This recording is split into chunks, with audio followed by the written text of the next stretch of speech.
हाय मैत्रिणींनो, कसे आहात सगळेजण? आपल्या सीमा शेंडे व्लॉग्स या चॅनलमध्ये माझ्या सगळ्या लाडक्या मित्रमैत्रिणींचे मनापासून स्वागत करते।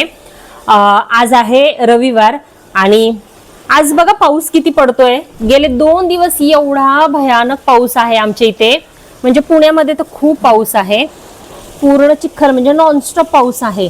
आणि आमच्या इथे समोर शाळा आहे ना, त्या शाळेला बघा वरती पाईप लावलेला आहे, कंटिन्यू धबधबा चालू आहे खाली। इतका वैताग आलेला आहे ना, म्हणजे त्यांना आम्ही खूप वेळा सांगितलं की ते पाईप म्हणजे एवढी एकतर बघा 5-6 मजली शाळा बांधून ठेवलेली आहे, वापरत तर नाहीयेत पण उगीचच बांधून ठेवली आहे आणि त्याचं सगळं पाणी आमच्या एरियामध्ये सोडलंय। आणि बाकीचं किती झाडं बिडं किती छान आहेत बघा आमच्या एरियामध्ये, पण त्या पाण्यामुळे सगळं हे होतं नाही का, म्हणजे जायला यायला एवढा प्रॉब्लेम होतो। आणि अगस्त्यचं बघा काय चाललंय। हाय अगस्त्य, हाय अगस्त्य, हाय हाय, काय करतोयस? खातोय बिस्किट। आज सुट्टी आहे तुला? स्कूलला सुट्टी आहे? आज काय आहे सुट्टीला? संडे, संडे आज सांडेल ते तुकडे तुकडे खात। आणि टायमिंग बघू शकता 11:30 वाजलेले आहेत। सानवी गेलेली आहे ड्रॉइंग क्लासला आणि सगळा पसारा बघा, सगळा पसारा पडलेला आहे, इतका घरभर पसारा। आता गेले 8-15 दिवस झाले, म्हणजे जशी अगस्तीची शाळा चालू झाली ना, मी पसाराच उरकलेला नाही अजिबात, कारण वेळच नाहीये। सकाळचं पटपट उरकून स्वयंपाक पाणी करून याला सोडवायला जायचं, सोडून घरी घेऊन यायचं, त्याला दुपार होते, दुपार झाल्यानंतर याचं जेवण खाणं पिणं, हा झोपला की ती येते, ती आली की तिचं आवरायचं, त्याच्यानंतर संध्याकाळचं स्वयंपाक। आणि ह्याच्या सगळ्या रुटीन मध्ये आहे ना, मला हे घराकडे अजिबात लक्ष द्यायला वेळच मिळालेला नाही। बघा काय अवतार झालाय सगळं बघा घराचा, साधे कवर सुद्धा नीट नाही। आणि हे दोघं जण काय करतात, हे असे काहीतरी भांडी खेळायला घेतात आणि परत ठेवत नाहीत। खूप सारा पसारा असाच आहे की काढलेत खेळायला पण ठेवूनच दिलेले नाहीये। तर आज आहे ना मी असं म्हटलं की जरा पसारा जरा थोडासा उरकूयात 50%। आणि घर तर खूप अवतार झालाय घराचा, ऑलरेडी या भिंतींना कलर नसल्यामुळे तर एकदम अवतार दिसतोय, कधी एकदा ते कलर करते घर असं झालंय मला। तर असो, चला आजचा व्हिडिओ कंटिन्यू करा। आणि खूप छान पाऊस पडतोय पुण्यामध्ये, मुंबईला तर खूप पाऊस आहे, सगळीकडेच पाऊस आहे। तर जरा थोडं पडू दे, त्याचे दिवस आहेत पडायचे तर पडू दे, बिचारा जून महिना तसाच कोरडा गेला आपल्याला, तर आता जुलैमध्ये पडतोय तर पडू दे। तर चला व्हिडिओ कंटिन्यू करूयात। आज काय काय घडते ते सगळं सांगते। पहिला आता पसारा आवरते, स्वयंपाक करायचा अजून भरपूर आहे, देवपूजा करायची अजून। तर चला व्हिडिओ कंटिन्यू करूया। तर बघा, घरातल्या बाईचं जर पाऊल घरामध्ये नसेल ना, तर घरात ती पूर्ण वाट लागून जाते। म्हणजे तिचा संसार असेल, तिची मुलं बाळा असतील, कोणालाही कोणाचाही ताळमेळ राहत नाही, ही खरी गोष्ट आहे। कारण बघा आता ना अगस्त्यला मला शाळेत आणणं नेणं, जरा थोडे दिवस अजून नवीन आहे शाळा, परत बस व्हॅनचं रुटीन बसलेलं नाहीये, तर त्याच्यामुळे मीच त्याला सोडवायला आणायला जाते। तर सकाळचा जो माझा पूर्ण वेळ आहे ना, तो एवढा घाई गडबडीत जातो। म्हणजे सानवी एकदा शाळेत गेली की अगस्त्यची तयारी करायची, त्याला घेऊन जायचं शाळेमध्ये, आणि आला की त्याला जेवून झोपवायचं, संध्याकाळचं परत आपले जे काही रुटीन आहे स्वयंपाक वगैरे ते सगळं। तर त्याच्यामध्ये ना हा पसारा आवरणं किंवा बाकीच्या कुठल्या बारीक सारी गोष्टींकडे लक्ष देणं, माझी तर पर्सनल कामं सोडूनच देते, तर काहीच होत नाहीयेत। किंवा आता हे युट्यूबवर पण व्हिडिओ इतके लेट पडत आहेत, म्हणजे मी काय करते ना सध्या, शॉर्ट्स व्हिडिओ जे आहेत ना ते तुमच्याकडे लगेच पाठवून देते, म्हणजे जे काही त्यावेळेला घडतंय ते मी लगेचच तुम्हाला छोटासा व्हिडिओ बनवून पाठवत आहे मिनी व्लॉग मध्ये। पण मोठे जे लॉंग व्हिडिओ आहेत ना, हे मला बनवायला त्याचं जे पूर्ण व्हॉइस ओव्हर करायला याला वेळ नसल्यामुळे मी तुम्हाला छोटे छोटे व्हिडिओ आता सध्या पाठवत आहे। तर या आजच्या व्हिडिओ मधले सुद्धा बरेचसे पार्ट आहे ना, तुम्हाला मिनी व्लॉग मध्ये तुमचे ऑलरेडी बघून झालेले असतील, पण डिटेल जे आहेत ना ते मी आता ह्या लॉंग व्हिडिओ मध्ये तुम्हाला दाखवत आहे। तर जसं मी म्हटलं की वेळ नसल्यामुळे बघा घराचा पूर्ण अवतार झाला होता, आणि म्हणलं की चला आता आज किती पण वेळ लागू द्या, मला माहिती होतं पसारा हा आवरायला अर्धा-पाऊण तास तरी माझा जाणार आहे। पण बघा एक काम आपण हातात घेतलं ना की दुसरी कामं सगळी पेंडिंग राहून जातात किंवा त्याला लेट होतो। आता सकाळची वेळ होती, म्हणलं की आता जर केलं नाही ना तर दिवसभरामध्ये होणार नाही, कारण माझा एकदा स्वयंपाक झाला आणि जेवण झालं ना तर मला एवढा कंटाळा येतो ना, कुठलेच काम मला म्हणजे साफसफाईचं जे आहे ते करूशी वाटत नाही। केलं तर एकदम सकाळी सकाळी करायचं, नाही तर मग मला रात्रीचा उत्साह येतो काम करायला। सगळे मुलं झोपली ना, सगळेजण झोपले की माझी 12च्या पुढे कामं चालू होतात। तर असं माझं जर ऑड रुटीन असल्यामुळं म्हणलं आज ठरवलं की नाही, आज याची सगळी खेळणी आणि बाकीचा जो पसारा आहे ना तो नीटनेटकं करून घ्यावा. आणि काय आहे ना, ह्या लोकांच्या छोट्या छोट्या गोष्टी खूप असतात आणि घ्यायचं आणि तिथंच टाकून द्यायचं, घ्यायचं तिथंच टाकून द्यायचं. आणि ते जर वेळच्या वेळेला आपण जर उचलून ठेवलं नाही ना, तर मग तो असा पसारा साठत जातो. आणि आता सध्या आहे ना, आमची कुठल्याही वस्तूला एक फिक्स जागा नाहीये, कुठलीही वस्तू कुठेही टाकून दिलेली असते, त्याच्यामुळे तर अजूनच गडबड गोंधळ होतो. अक्षरशः तुम्हाला सांगते, आपण जे कामवाली बाई वगैरे लावतो ते काय अगदी एवढं छोटस बारीक सारीक सगळ्या गोष्टी क्लीन करत नाहीत, ते पटापट पटापट त्यांना दुसरी घरं गाठायची असतात. त्याच्यामुळे जे काही वरचं आहे ते झाडून घ्यायचं, पुसून घ्यायचं आणि निघून जायचं. असं कोपऱ्यातनं सांदी कोपरे पूर्ण झाडून घेतलेत, हात घालून पुसून घेतले, असं अजिबात होत नाही. वरच्यावर सगळं करून पळून जायचं. क्वचितच काही बायका असतात ज्या चांगल्या, ज्या अगदी छान असं कोपरे पुसून घेतात. माझी एक पूर्वीची जी बाई होती दीपा म्हणून, ती खरंच खूप छान काम करायची, पण आता काही कारणास्तव ती नाहीये माझ्याकडे. ही जी दुसरी बाई आहे ती पण करते, स्वच्छ आहे काम तिचं, पण तिला सांगावं लागतं आणि सांदे कोपरे एवढे नीट करत नाही. तर हा जो सोफा आहे ना, ह्याच्यामध्ये हाच प्रॉब्लेम आहे बघा. हा जो सोफा आहे ना, माझा खूप पूर्वीचा आहे. तुम्ही जर कुणी बघत असेल तर म्हणताल आता बदल सीमा. मला तर अक्षरशः जे कोणी कार्पेंटर माझ्या घरामध्ये यायचे ना, म्हणायचे अभी ये फेक डालो मॅडम, क्या है अभी ये इतना पुराना हो गया. तर आणि खराब पण झालाय खरंच, मध्ये ते ब्रेक पण झालेला आहे आणि त्याची पूर्ण शाईन पण निघून गेलेली आहे. त्याच्यावरचे जे उशा आहेत ना, त्या पूर्ण चपट्या झालेल्या आहेत. ते नवीन बनवायला गेलं तर त्याला 3-4 हजार, आरामात 5,000 पर्यंत खर्च होईल. तर मग ते एवढं करण्यापेक्षा नवीनच सोफा केलेला काय वाईट आहे. म्हणून मी ह्या सोफ्याला आता अजिबात हात लावत नाही, जसा आहे तसा. तर मुलांना बघा ह्याच्यावर जेवायला वगैरे बसतात ना, तर हे जे उशा आहेत त्याच्या ना मध्ये मध्ये तो कचरा जाऊन अडकतो. म्हणजे समजा पोहे वगैरे खायला गेलं की ते पोहे सांडवलेले असतात, ते त्यामध्ये जाऊन बसतं. तर त्याच्यामुळे ना आठवड्यातून एकदा तरी ह्या उशा काढून ना त्याच्या खालनं झाडून घ्यावं लागतं, नाहीतर मग ते बाकीचं काही किडे मकोडे होण्याची शक्यता आहे, झुरळ वगैरे. त्याच्यामुळे आज म्हणलं नाही, हे पण सगळं काढूयात. आणि सगळं झाडून पुसून वगैरे झालं होतं, म्हणजे बाई करून गेली होती. आता म्हणलं आता हे परत काढल्यानंतर परत सगळं धूळ उडणार, पण म्हणलं ठीक आहे, काही हरकत नाही, काढायला तर पाहिजेलच. मग सगळं काढलं, खाली सगळा जो कचरा वगैरे सांडला होता ना तो सगळा परत भरून घेतला. आणि मला ना भिंती सुद्धा आता झटकायच्या आहेत, कारण बघा आता मध्यंतरीच 2 महिने झाले असतील मी सगळं झटकून वगैरे घेतलेलं, बाई लावून सगळं साफ करून घेतलेलं, मी स्वतः पण केलेलं. पण परत झालेलं आहे, म्हणजे धुळाळा वगैरे म्हणतो ना आपण तसा. आणि जाळ्या वगैरे पण बारीक बारीक जाळ्या बघा भिंतीला होतात. आणि माझ्या ना भिंतीला चांगला कलर नाहीये, तर त्याच्यामुळे ना बारीक बारीक जाळ्या खूप पटकन पकडतात. तर त्याच्यामुळे हे सगळं साफसफाई करणं, वरचेवर करणं, ह्याच्यासाठी ना खूप वेळ पाहिजे आणि त्याच्यासाठी आपण स्वतः घरी पाहिजे. आणि माझं पाय अजिबात सध्या घरी नाहीये, सारखं पायाला भिंगरी लागलेली असल्यामुळे. आणि ते पण मुलांसाठी, म्हणजे मुलांसाठी आपण बाहेर पडतोय आणि ते आपलं काम आहे, ते आपल्याला करायलाच पाहिजे, कारण मुलांची आपली जबाबदारी खूप महत्वाची आहे. तर बघा आता हा एवढा पसारा आहे ना, हा आता मी व्यवस्थित लाईनीने मांडून ठेवलाय. त्याचे जे काही खेळणी आहेत ना व्यवस्थित सॅग्रिगेट करून ठेवलेली आहे. आता बघू शकता तुम्ही हॉल किती छान दिसतोय.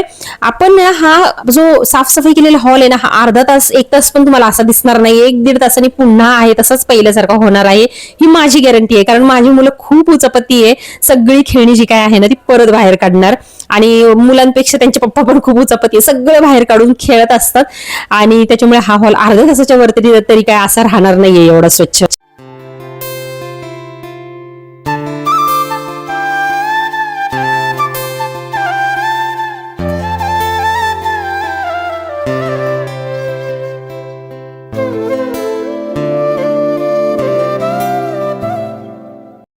तर बघा मी तुम्हाला म्हणाले ना, मी अगस्तीला शाळेत सोडवायला जाते, तर तिथे ना गार्डन वडापाव खूप फेमस आहे कॅम्पचा. म्हणजे पुण्यामध्ये तुम्ही कोणाला पण विचारा, कॅम्प मधला गार्डन वडापाव सगळ्यांना माहिती आहे. तर म्हणलं की चला, माझी खूप खायची इच्छा झाली, म्हणलं चला घेऊन येऊया. पण खरं सांगू का तुम्हाला, जेव्हा म्हणजे गरम गरम तिथं असतो ना, तेव्हाच वडापाव खाण्यामध्ये मजा आहे. आणि थोडासा स्पायसी आहे हा. तर माझ्यासारखी जी मुलगी आहे ना, जिला स्पायसी आवडतं, तिला ठीक आहे, पण माझ्या घरातले सगळे हाहू हाहू करत त्यांनी सगळं खाल्लं. आणि अगस्तीच्या शाळेमध्ये ना माझ्या नवीन मैत्रिणी तयार झालेल्या आहेत, त्या पण तुम्हाला मी दाखवते. अगस्तीच्या शाळेमधले ह्या पॅरेंट्स आहेत आणि तिथे आम्ही थांबतो ना 1-2 तास, तिथे अशीच ओळख झाली आहे. आणि खूप दिवसानंतर मी म्हणजे असं कुठल्या तरी म्हणजे नाही का महिलांच्या मैत्रिणींच्या सहवासात येऊन गप्पा मारणं, निवांत बसणं, या गोष्टी घडत आहेत. नाहीतर आता किती वर्ष झाली, जसं जॉब सोडला 2 वर्ष झाली, 2 वर्ष होऊन गेली, तर तेव्हापासून ना मी कंटिन्यू घरातच आहे, कोणाशी ना बोलणं भेटणं काहीच नाहीये. तर असं एकदम नाही का म्हणजे कोशात गेल्यासारखं झालेलं आहे. एक आळी कशी कोशात जाते आणि कोशातच सगळं तिचं विश्व असतं, तसं माझं झालेलं आहे. पण ह्या मैत्रिणींच्या मुळे ना मला एक थोडंसं माझं मन कुठेतरी असं मोकळं झाल्यासारखं झालं. आणि माझ्या या अनुभवावरून मी तुम्हाला सगळ्या जणींना सांगेल की तुम्ही जरी गृहिणी असाल तरी नुसतं एकटं घरात बसून राहू नका. कारण आपण एकटं घरात राहतो, फक्त आपला नवरा, आपले सासू सासरे, मुलं, जर आपण एवढेच लोकांची रोज उठून तोंड बघत असू ना, तर त्यांच्या विचाराने दिवसभर आपल्या मनामध्ये काही काही वेळेला निगेटिव्ह विचार येतात.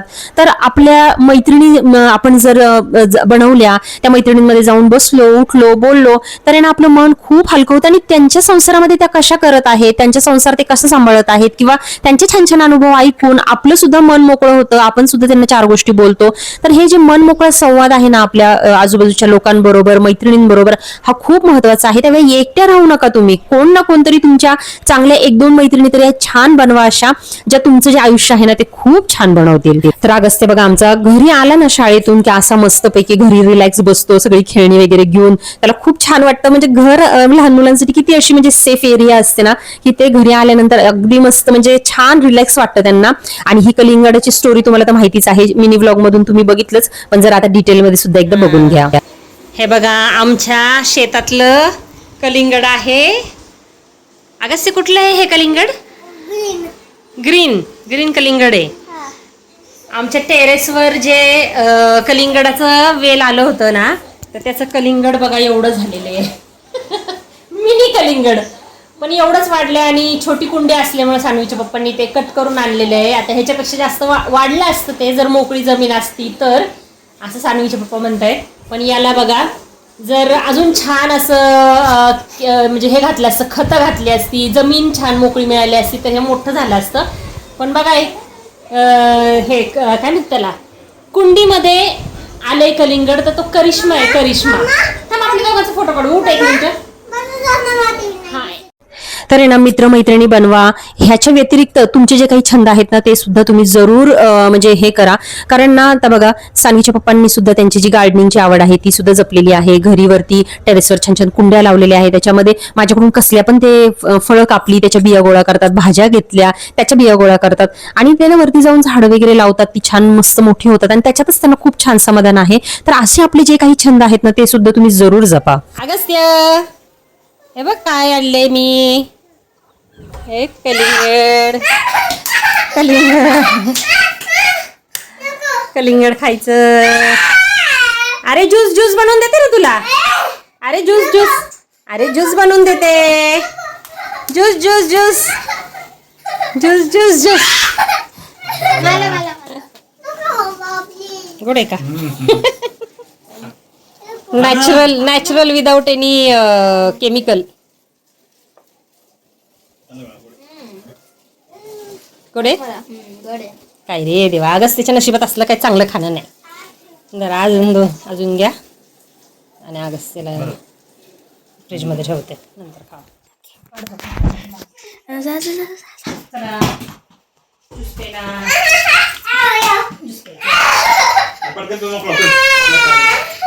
वॉटरमेलनचं किती फ्रेश ज्यूस आहे बघ.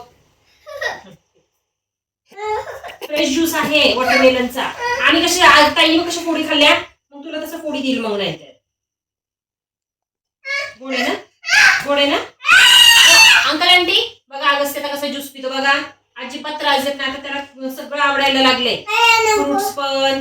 आणि फ्रूट नाही खात मग ज्यूस पितो तो. अंकल आंटी म्हणतील असला वेडा मुलगा आहे बाबा, आमची तर सगळ्यांची मुलं खूप छानी आहेत असे म्हणतील सगळे जण. तू हात सोड माझा. करू बंद, करू का बंद? पीस आणते मग मी, पीस आणते मग गपचूप. नाही ओरडत आहे मी, ओरडत नाही बघा. त्याला बघा निमित्त लागते बघ रडायला. ताई ताई ते तुकडे आण आणते आपले ज्यूस पी. थांब ज्यूस पी, ज्यूस पी आपण. थांब ज्यूस पी, ज्यूस पी ताई. आमचा अगस्त्य ज्यूस पितो. पटकन पी, पटकन पी. आपल्या झाडाला झाडाला किती फ्रेश आपल्या ताजं ताजं कलिंगड आलं. आपण रोडला करू का बंद, पैसे घेऊन घेतात माहिती का. आणि माझ्या गाडीचं ना कव्हर इतकं खराब झालेलं होतं ना, तर नवीन ऑर्डर केलं मी, पण सानीच्या पप्पांनी काय केलं आहे तेच कव्हर जे आहे ते रिपेअर करून घेतलं. आणि माझं ना ते आता जे कव्हर आहे नवीन घेतलेलं त्यात अंगावर पडलेलं आहे. मी रिटर्न करायचा विचार करते, पण बघू आता. मी म्हटलं की चला ठेवून देऊया, कारण हे जर खराब झालं तर मग हे परत आपल्याला बदलता येईल. आणि सानीच्या पप्पांना असे काही ना काहीतरी रिपेअरिंग घरामध्ये करण्यामध्ये खूप एक्सपर्ट आहेत.